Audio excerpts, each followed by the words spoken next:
We're here in Wisconsin. It's a beautiful wintry day. February 2nd, 2010, 11. That's right, Groundhog's Day. Sun's shining. It's beautiful.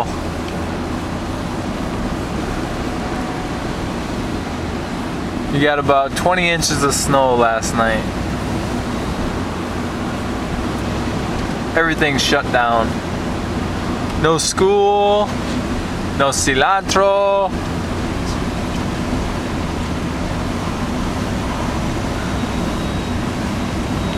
No buses.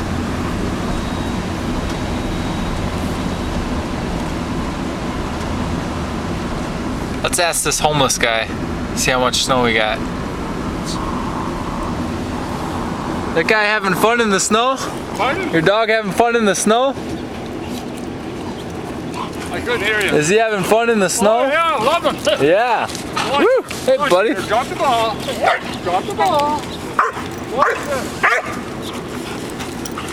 All right. Sweet.